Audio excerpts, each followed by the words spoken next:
Bonjour, j'espère que vous allez bien. Je vous envoie un petit bonjour de Toulouse. On est là avec Nadine cette semaine et on enseigne sur l'intercession. C'est passionnant de voir les uns et les autres s'éveiller à ce sujet et y rentrer petit à petit. Et à la demande du conseil, je vous fais un petit mot pour faire un petit point sur ce qu'on a fait dans les soirées stratégie. C'est quelque chose dont vous avez entendu parler pendant tous ces derniers mois. Et puis c'est un peu le temps alors qu'on avance et puis aussi alors qu'on va rentrer dans les locaux de faire un petit point sur là où on en est. C'est les étudiants que vous entendez derrière là, vous inquiétez pas.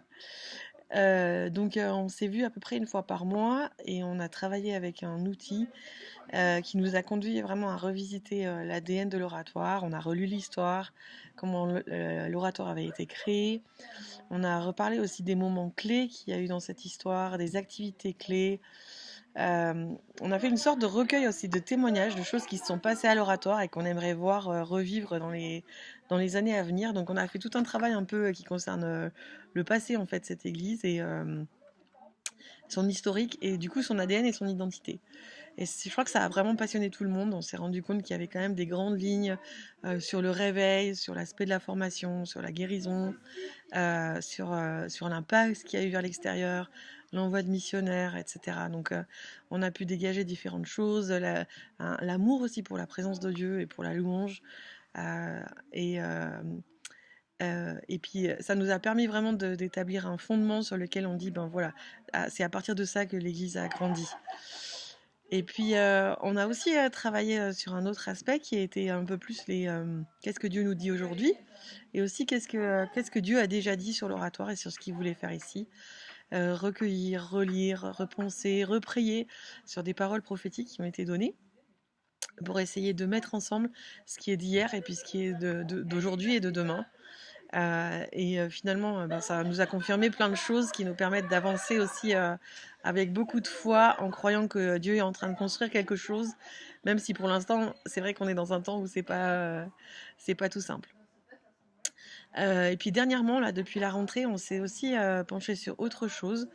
On a davantage travaillé sur le fait d'écrire une mission. Quelle est la mission de l'oratoire? Qu'est-ce qu'on considère comme notre mission et quelle culture on a envie d'établir au milieu de nous pour se donner les moyens en fait de vivre cette mission et de vivre la vision que Dieu nous invite à vivre. Et du coup, on a décliné cette culture en plusieurs axes. Donc, on a envie de développer, et on voit que Dieu a déjà commencé à développer une culture de la présence de Dieu. On voit qu'il y a une culture vraiment de guérison, à la fois avec des personnes qui ont à cœur la guérison intérieure, mais aussi la guérison physique. On voit aussi qu'il y a une culture de formation, d'enseignement, de transmission aussi. Les plus jeunes au milieu de nous ont vraiment relevé le privilège qu'il y avait aussi dans cette église d'être impacté en fait par ce qui s'y passe et aussi de voir des leaders qui ont envie de transmettre aussi aux plus jeunes ce qu'ils vivent.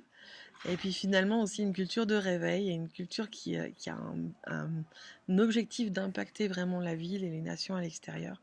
Donc on est vraiment en train d'essayer de travailler sur ces cultures, de reconnaître qui pourrait être les chefs de file aussi, qui pourraient nous aider à vivre ces cultures à tous les niveaux de l'Église pour qu'elles deviennent une réalité dans notre vie, qu'elles deviennent une réalité dans ce qu'on partage ensemble et qu'elles deviennent aussi comme un ciment qui nous permette vraiment de vivre et d'avancer dans la vision que Dieu nous donne. Donc voilà, les choses commencent petit à petit à se mettre en place. On a écrit un début de mission. Et puis on est en train de travailler petit à petit sur la vision. On a commencé aussi et on va continuer à travailler aussi sur la structure qu'on veut se donner pour la suite, pour avoir une structure qui soit organique et vivante et qui corresponde le plus possible à l'étape dans laquelle on est et à ce que Dieu veut vivre. Notre désir, c'est de ne pas avoir une structure qui soit figée dans laquelle on essaye de faire rentrer la vie de Dieu, mais plutôt d'accueillir la vie, d'accueillir le mouvement de Dieu et d'avoir une structure qui soit évolutive et qui soit organique et vivante et puis qui évolue au fur et à mesure que les choses évoluent aussi pour nous. Voilà, j'espère que ça vous donne un aperçu de ce qu'on est en train de vivre. Donc il y a des choses assez importantes qui sont décidées. Et puis petit à petit, dans l'année qui vient, on vous présentera morceau par morceau un peu le fruit de ce travail. On est une douzaine de personnes de plusieurs générations.